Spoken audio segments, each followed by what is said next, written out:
By the time this class was in first grade class,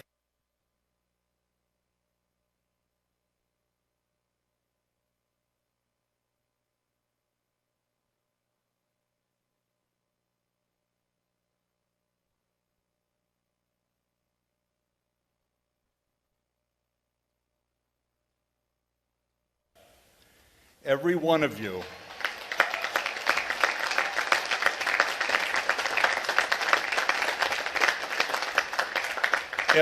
of you could have opted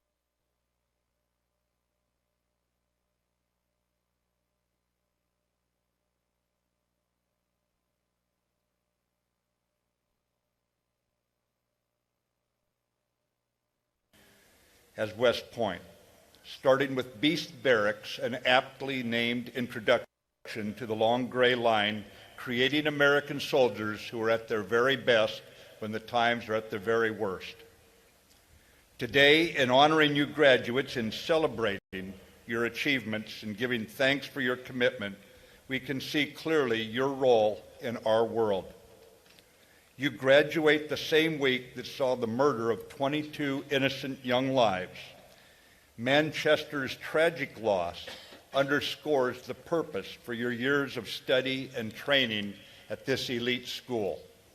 For today, as General Caslen said, you join the ranks of those whose mission is to guard freedom and to protect the innocent from such terror. The innocent noted in your class motto, so others may dream.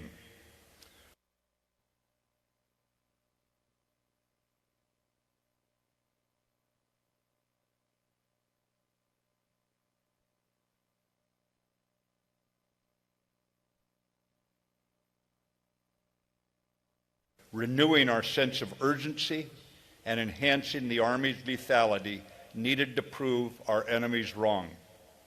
You will drive home a salient point that free men and women will volunteer to fight ethically and fiercely to defend our experiment that you and I call simply America.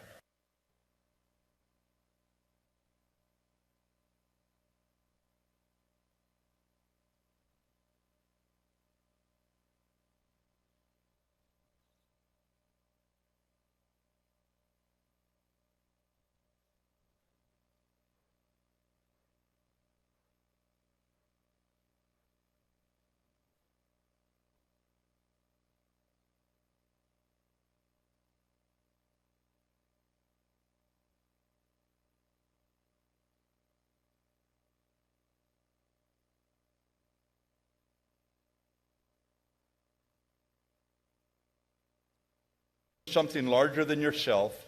Yours is the same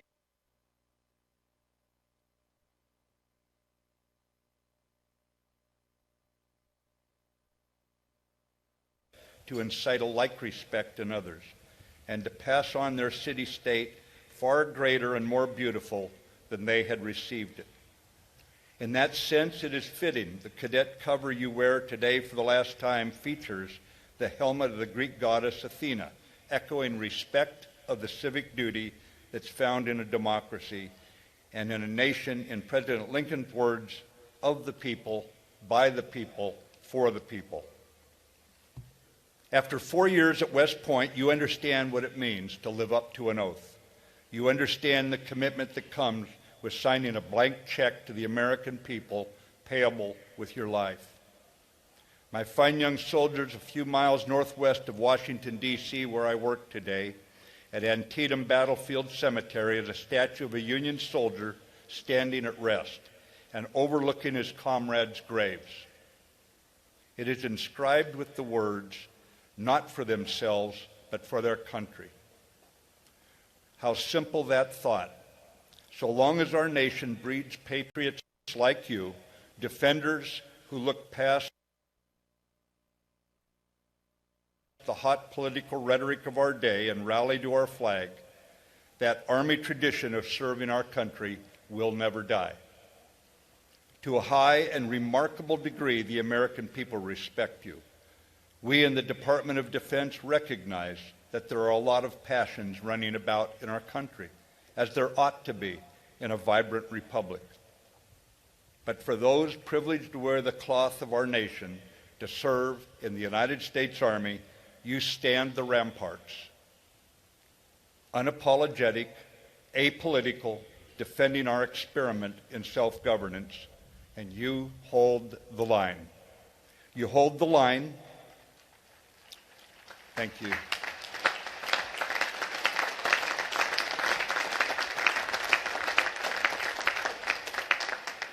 You hold the line faithful to duty, confronting our nation's foes with implacable will, knowing that if there's a hill to climb, waiting will not make it any smaller.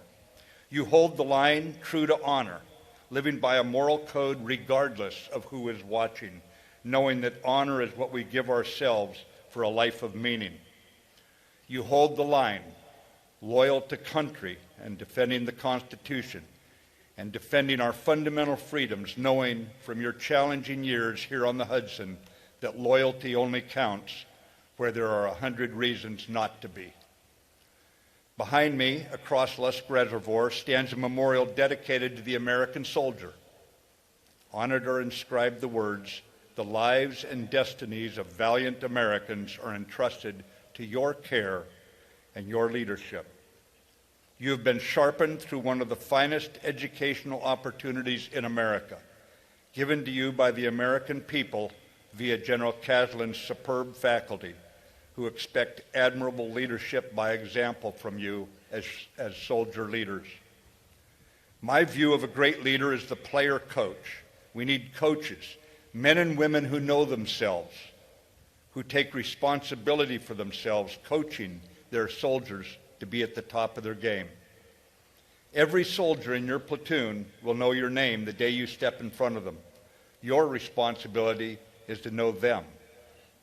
Learn their hopes and dreams. Teach them the difference between a mistake and a lack of discipline. If your troops make mistakes, look in the mirror and figure out how to coach them better. And while we will never tolerate a lack of discipline in the U.S. Army, we must not create a zero-defect environment, because that would suffocate initiative and aggressiveness, the two attributes most vital to battlefield success. In leading soldiers,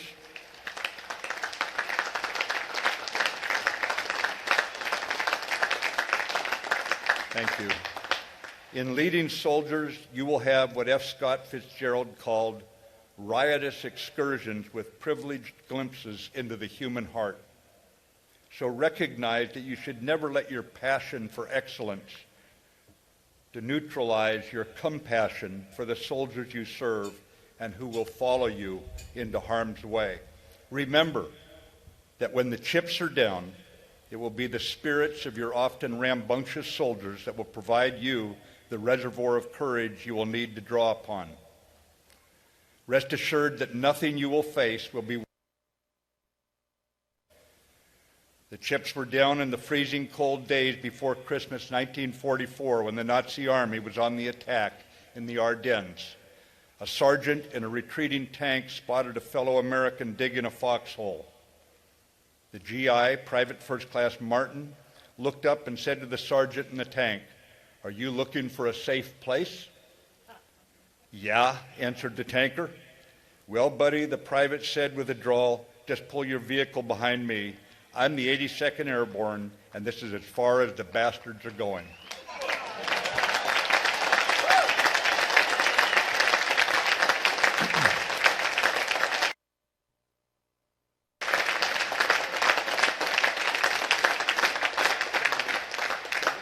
And that is the Army that is being entrusted to your care.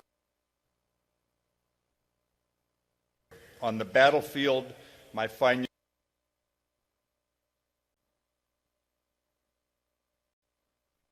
they will win all the battles for you. If you wish to be a credit to our nation and to your family, you must carry West Point's ethos everywhere you go and practice every day the integrity that builds your character. For when destiny taps you on the shoulder and thrusts you into a situation that's tough beyond words, when you're sick and you've been 3 days without sleep, when you've lost some of your beloved troops and the veneer of civilization wears thin, By having lived a disciplined life, you'll be able to reach inside and find the strength that your country is counting on. Now, you are privileged to be embarking on this journey because you're going to learn things about yourself that others will never know. And we can all in this stadium today see the storm clouds gathering. Our enemies are watching. They are calculating and hoping America's military will turn cynical, that we will lose our selfless spirit. They hope our country no longer produces young people willing to shoulder the patriot's burden, to willingly face danger and discomfort. By your commitment, you will prove the enemy wrong, dead wrong. We, Americans, are not made of cotton candy. You're a U.S. soldier.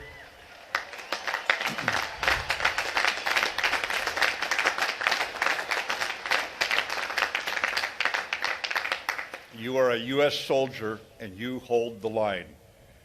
The class of 2017 now joins an army that left bloody footprints at Valley Forge, an army that defeated the Nazis' last gasp at Bastogne. Your class will certainly be remembered for an Army football team that took to the field of friendly strife and beat Navy.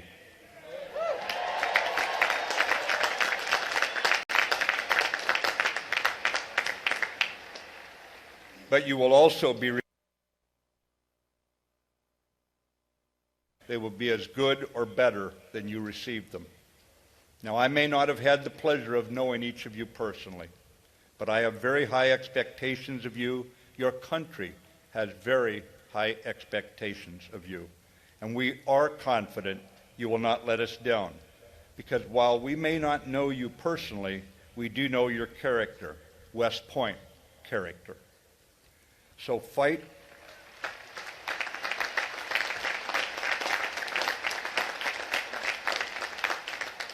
So fight for our ideals and our sacred things, incite in others respect and love for our country and our fellow Americans, and leave this country greater and more beautiful than you inherited it, for that is the duty of every generation.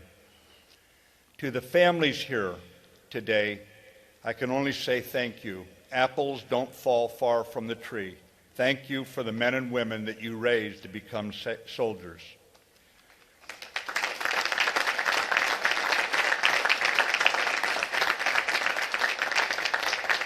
And thank you to old shipmate General Caslin and your team who coached these members of the Long Gray Line.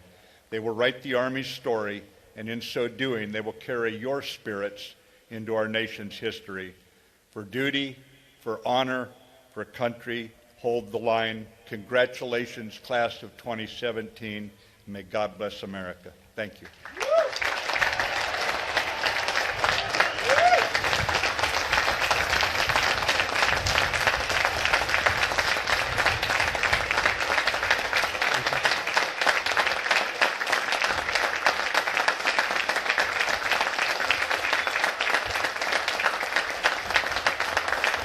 So on behalf of the class of 2017, I'd like to present you with this cadet saber.